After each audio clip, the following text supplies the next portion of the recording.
Barbershop Conversation, guys. Feel free, hit the subscribe button, man. What a fucking weekend, man. Dude, let me tell you how the weekend started, man. We gave back to the community of Nevada Friday. Sam Watson got the key to the city. Went to a great party. Sam Watson's friend owns a mansion out somewhere. And party with Michael Vick, Deontay Wilder, so many other. Just had a great time, just fellowshipping and hanging out. And Saturday, hey, let me tell you what happened Saturday. I asked Lenny Williams to sing to my mom. I think I told you guys before, that's the greatest love song I've ever heard. Number 2 is Adore by Prince. And I had him to sing Cause I Love You to my mom. You guys saw it on the channel. I met Kendall Gill. That was pretty, I finally met him. He and I have been conversing the first time. And that motherfucker is in shape. That motherfucker 51 years old and in shape. I got a newfound respect for him, man. I'll tell you why. Mark Jackson's my favorite player, many of you guys know. And I saw Mark Jackson play at Hunter College and stuff in the summertime when I used to go to New York and Virginia in the summertime. He was always in shape. And I never met him. But the one time I did meet Mark Jackson, he didn't look like the guy that used to do behind the back passes to Patrick Ewing. And remember in transition when he played for Stu Jackson, y'all remember them days? The Knicks, when he was running and gunning. And he was probably 100 pounds more than how I remember him. And although he still remains the same, it's tough when you see your heroes like, man, like, you know what I mean?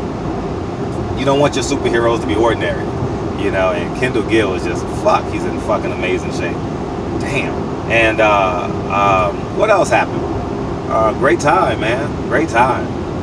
Had a phenomenal time, man. What a wonderful weekend. Oh, I was blocked out of the I'm gonna talk about this in another video. I'm gonna talk about when I review that. I was blocked at the Earl Spence and Sean Porter press conference. Kenny Porter blocked me from the press conference. We'll talk about that later in another video. Let's what else? What else happened? My boy Tyron Brown got married. Congratulations. Y'all know Tyron Brown. Y'all always clamoring for more videos from him. He got married. That nigga was in shape too. Tyron, nigga, you was in shape like a motherfucker.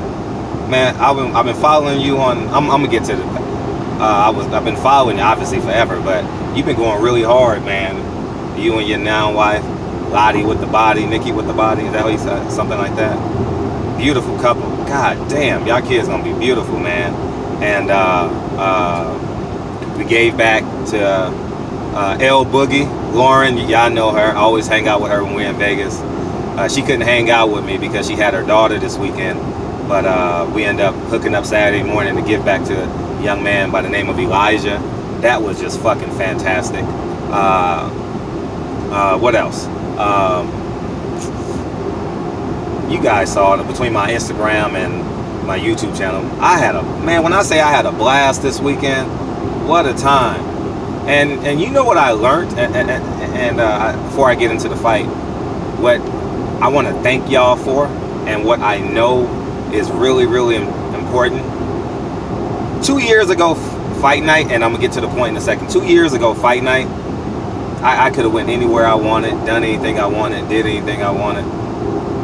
I've realized because of y'all, and this means a lot for me. I had a conversation with the gentleman. I met a lot of subscribers and friends and family. We got to come up with a new word as opposed to subscribers, man, because we're a community, dog. And so put in the comment section, what's a better name for subscribers? I don't like that. Fan, I don't like that neither. I don't have a superiority complex. That's what it's called. And I was talking to him, and he said he plays it in his barbershop. And my name is Barbershop Conversation. That hit home for me. And I'm in the process of trying to buy a barbershop in the Crenshaw area. And I'm looking for one. And I think the barbershops are pillars in the community. And when he said that to me, if I got real emotional on the inside, I'm in the MGM. Y'all know how emotional I get off a little shit, right? And I got real emotional about that. And I stopped it was a three-person conversation, and I stopped because the other friend was actually a client of his, and I stopped and I said, you have no importance how important you are. You have no importance how important you are to this community that we're building on YouTube and the community in which you live in. Barbershops, salons, nail techs, y'all motherfuckers see the community every single day. I'm serious, through a vernacular that we will never ever see it because we go somewhere else and work, right? I come to Vegas and work for 3 days. You work next door to you work 3 blocks from my house. And I think y'all, I'm not separating us, but y'all are so important to the community, man. The mailman, the mail lady. I'm serious. Y'all ears and y'all hearts know exactly what's going on in the community. So overall, I just want to say thank you guys. I love y'all. And let's talk about the fight 6 minutes later. Alright. Moving forward. Manny Pacquiao, Keith Thurman. I missed it. Well, it's the 1 year anniversary of me missing, coming up in the next week or two, of me missing Andre Berto and Devin Alexander. So I guess this is going to happen once a year. No, because I missed James Nagel. Damn, I missed 2 this year. Oh shit. No more after this. All right, I promise. And I had Keith Thurman winning. And I'm just going to be clear. I'm going to say this. And Manny Pacquiao was amazing. Was Manny Pacquiao on something? We'll never know. I don't know how humanly possible he took those hits, but the motherfucker was in shape. And I'm going to say the same thing we say about Canelo when he fights in Vegas. The same thing we said about Chavez Sr. You know what you're up against. All right? It's no secret. I don't give a damn. I don't care. We have no excuses. So me as a person who picked Keith Thurman, someone walked up to me, like 3 subscribers walked up to me and said, it's okay. Manny Pacquiao was on steroids. I says, nah, nigga, I picked him. So I know it was no testing. I knew it was no testing, so I have to accept the fact that Keith Thurman lost. You know, and I will say this, I saw a Black Fight Fan, and he gonna be on his horse for the next 3 weeks. He gonna have a good time, because there's no big fights coming up. Well, he got that fight in Texas next week with his homeboy. But he's Trill Boxing Talk is gonna be hilarious tomorrow. Make sure y'all tune in.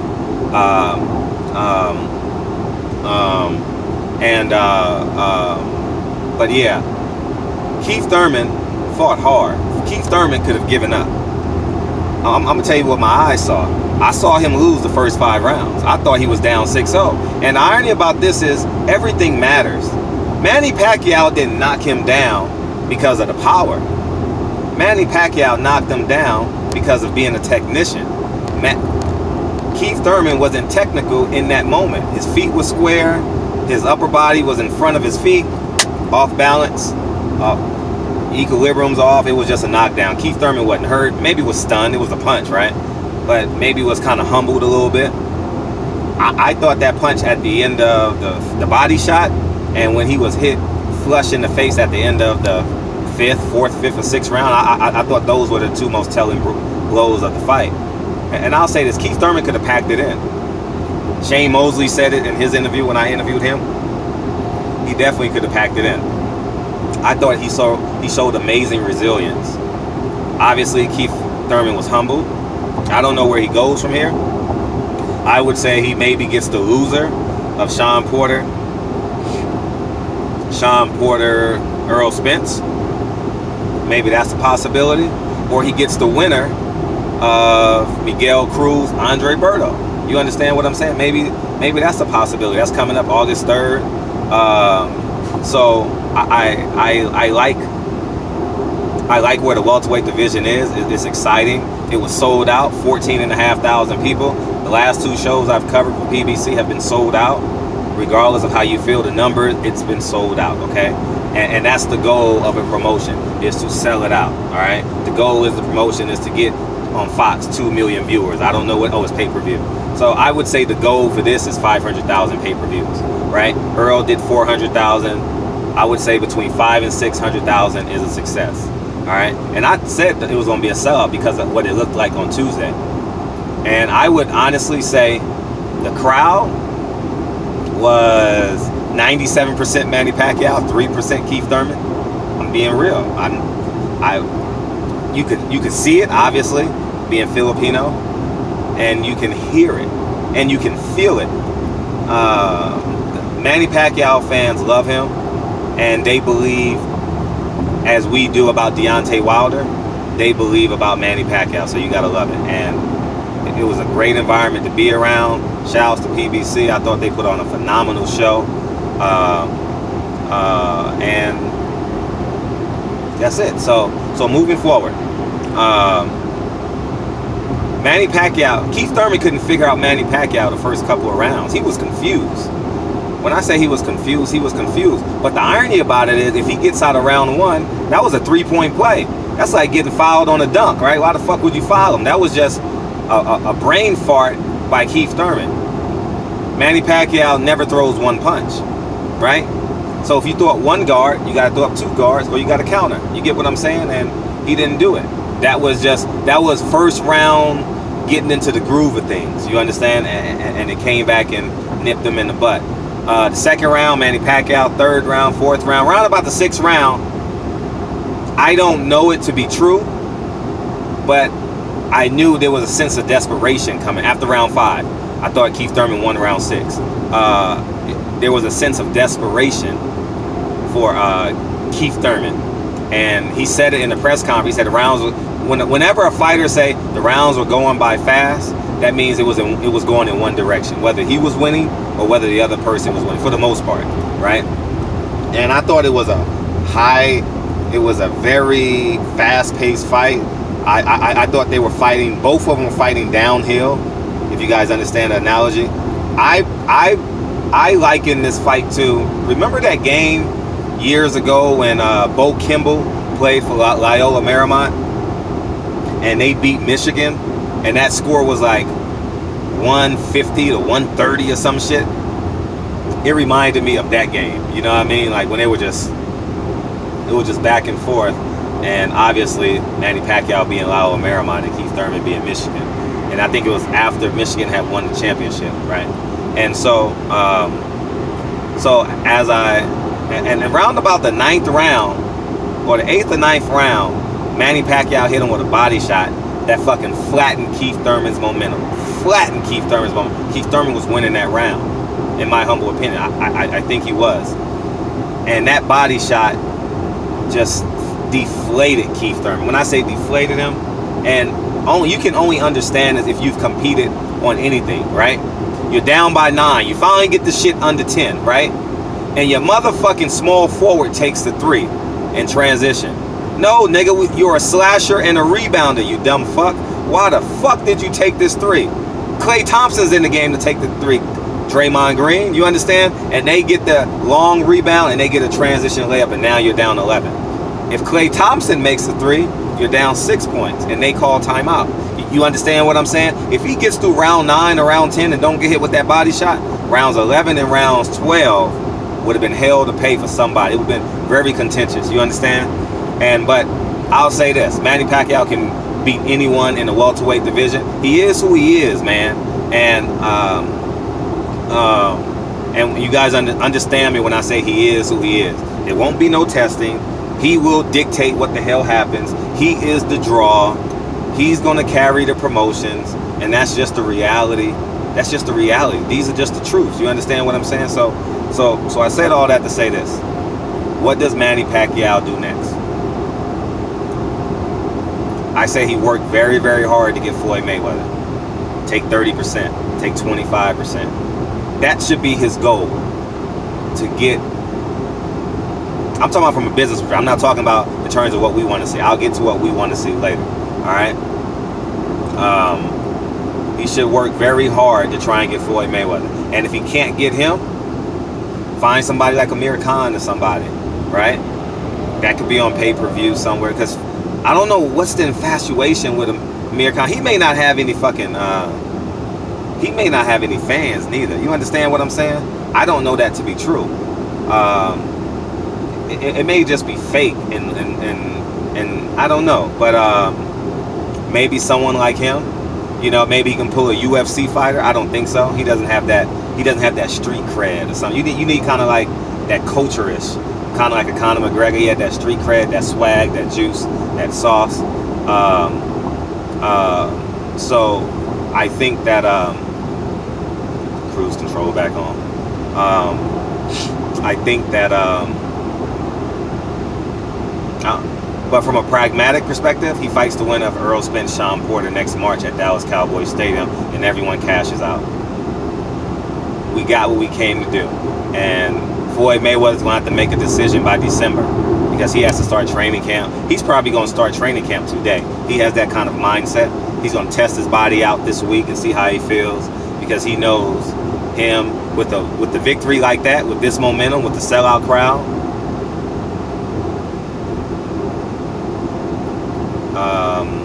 He quite possibly can fight Manny Pacquiao again, and obviously it will sell out because Keith Thurman sold out 14,000, and they'll open up the other seat. No, that would go to T-Mobile, and they would get 22,000 people easy. You understand what I'm saying? So I definitely can foresee that. We got to wait for Floyd Mayweather to see what he wants to do. If not, he should fight the winner of Sean Porter, Errol Spence. You understand what I'm saying? Great fight. I thought this weekend was phenomenal. Manny Pacquiao fans are amazing. They're amazing, dog. They're amazing. And man, what a phenomenal time I had. Dog, this weekend was just full of so much great energy, man. If I've shaken your hand or given you a hug this weekend, thank you. Because y'all energy was just amazing. It was so fulfilled. I felt so full. You know what I mean? It was just, man, what did I do Thursday? I forgot what I did. I had a press conference Thursday. We had the press conference Thursday, and then Caleb Plant had his press conference, and then I went to Lola's on Thursday. Oh, that was Friday. What did I do Thursday? I forgot what I did for Thursday night for dinner, but it's a great time. So I just want to say thank you to all the subscribers. We're gonna come up with a name for us, and it's gonna be fun, man. So thank you to everyone. The LDBC is growing. Damn, man, it's just amazing what we're doing in boxing. I can't wait till we understand our financial values. It's high. We just gotta find a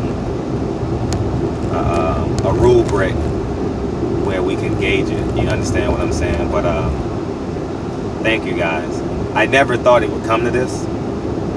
And people say, you only got 40,000 subscribers? Nah, I got 40,000 motherfuckers that ride.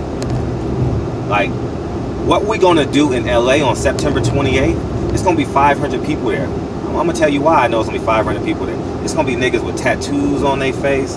It's gonna be niggas that got guns in the trunk. It's gonna be lawyers there. It's gonna be doctors. I'm just talking about men. I know the ladies gonna come. That's how special that event is. It's gonna be a bunch of Mexicans there. It's gonna be a bunch of black people there. My city fucks with me heavy, and I'm just being. I've been putting work in my community for a long time, and they gonna show up and show out. The 60s gonna show up. The 40s gonna show up. I got a lot of property in those areas. They gonna show up, man. They gonna fuck with me. The 90s may even show up. I got some property on Western and all in that area. I'm telling you, dog. Like, they gonna show up and show out, man.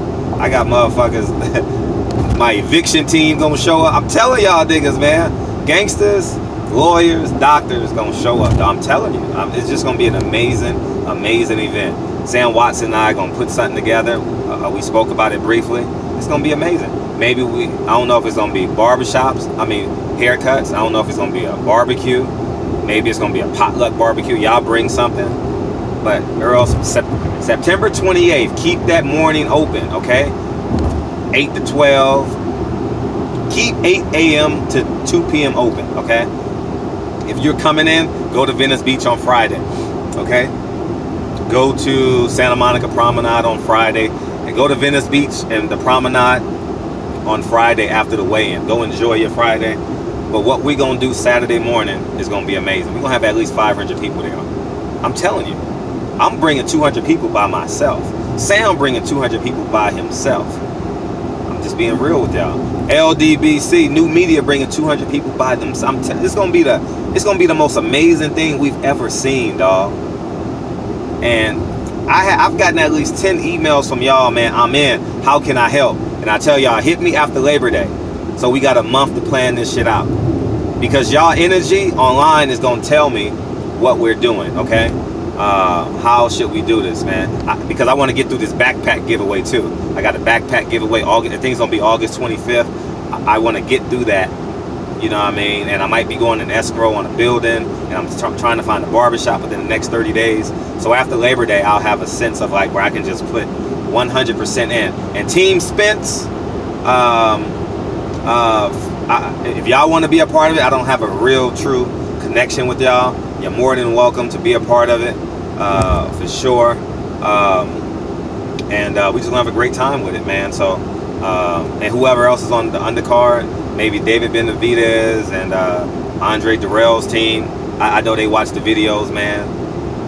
If y'all want to come out, and I don't know who's gonna be on the undercard, but more than welcome to, man. I can't wait to. I mean, I can wait. I'm excited about September 20th. So, anyways, man, 20 minutes is long enough. And I am so full.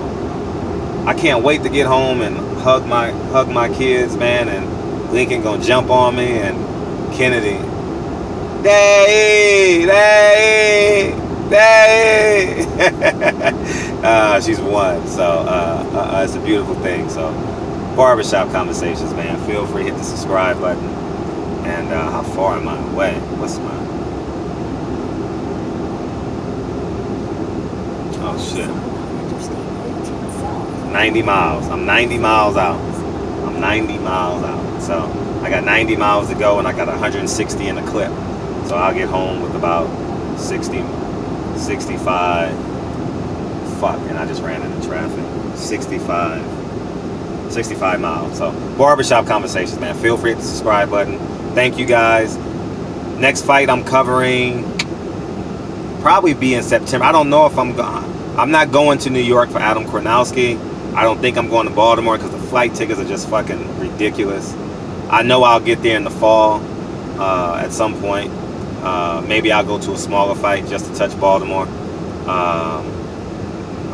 And that's it. So, barbershop conversation. So the next fight will be in September, Earl Spence.